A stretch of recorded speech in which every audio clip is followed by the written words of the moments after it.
Salut tout le monde. Alors ce soir, je vous propose une chronique de coiffure. Avec nous ce soir sur le plateau, Yannick Kremer pour parler des nouveaux projets du groupe. Bonsoir Yannick. Bonsoir. Alors bientôt, vous avez 200 salons dans le monde. Quel est le secret de cette réussite ? Je pense que le concept que j'ai mis en place il y a maintenant une vingtaine d'années correspondait certainement à l'attente de beaucoup de coiffeurs. Il n'y a que 20 ans, pas plus. Disons, moi je suis coiffeur depuis maintenant plus de 40 ans. Mon papa était coiffeur aussi et d'abord j'étais franchisé pendant une vingtaine d'années et j'ai pris ma liberté d'expression à partir du début des années 2000. Okay. Donc ça fait une vingtaine d'années. Et vous laissez également une liberté aux franchises alors ? Comment ça se traduit ? C'est ce qui fait partie du concept et c'est ce qui a plu justement. Moi j'étais cadré dans une franchise traditionnelle, qui était stéréotypée et j'ai ouvert justement ce cadre trop rigide pour moi, à mon goût, parce que quand on choisit la coiffure, c'est qu'on a envie de s'exprimer. Et le coiffeur, il doit pouvoir s'exprimer, notamment par rapport à la décoration de son salon. C'est pour ça que tous mes salons sont différents. Tous les salons ont une décoration différente.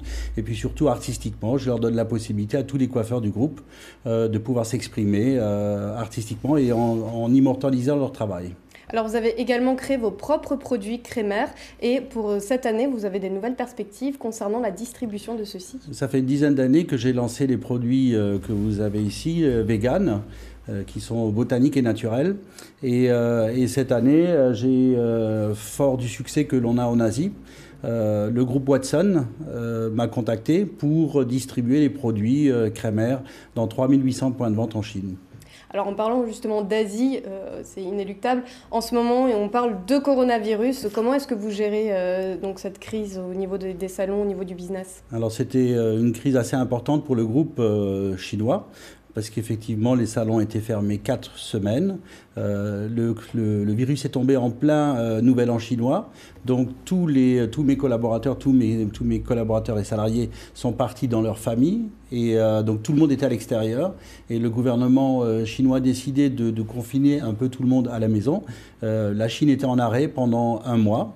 On a eu l'autorisation de réouvrir lundi dernier seulement, avec des mesures d'hygiène draconiennes, et on prend la température des coiffeurs tous les matins, il y a la stérilisation des outils, il y a une équipe une société qui vient tous les matins pour stériliser l'ensemble du salon, on prend la température des clientes, et après, bien sûr, on va les coiffer quand même.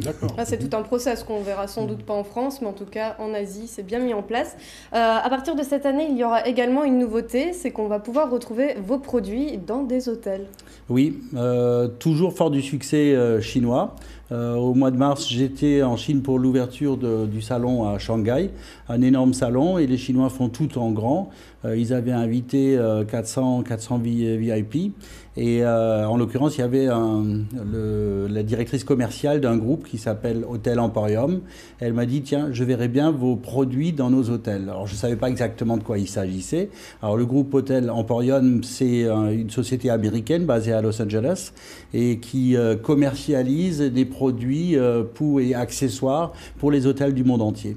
Donc, le groupe Hôtel Emporium a signé le premier contrat de licence de marque avec la première marque française, c'est Kremer. Donc, je suis assez fier de cette collaboration et de ce partenariat.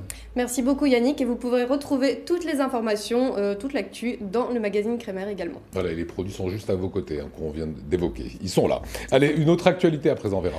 Alors Lionel, on peut faire un tas de choses avec les cheveux, on peut faire des instruments de musique, oui, non, avec sans déconner, vraiment. Mais pas seulement, il y a aussi des bijoux et aussi des vêtements. Regardez, c'est Muriel Kabil qui crée des vêtements à partir de cheveux naturels ou synthétiques. Elle exploite le cheveu sous toutes ses formes, parfois tissé et mélangé à d'autres matières également. Le résultat est vraiment impressionnant. On ne saurait même pas où sont les cheveux, où est le textile. C'est dingue. Et un petit coup de cœur pour finir. Alors, est-ce que vous connaissez le bébé le plus chevelu au monde ? Non.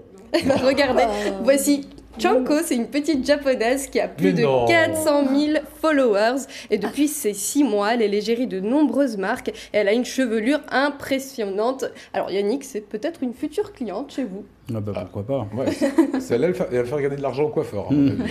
Voilà, une petite puce toute mignonne. Tout cela, vous retrouvez bien sûr sur le site d'Alsace Vin, l'Instagram de Vera, le Facebook de Vera qui s'affiche à l'écran.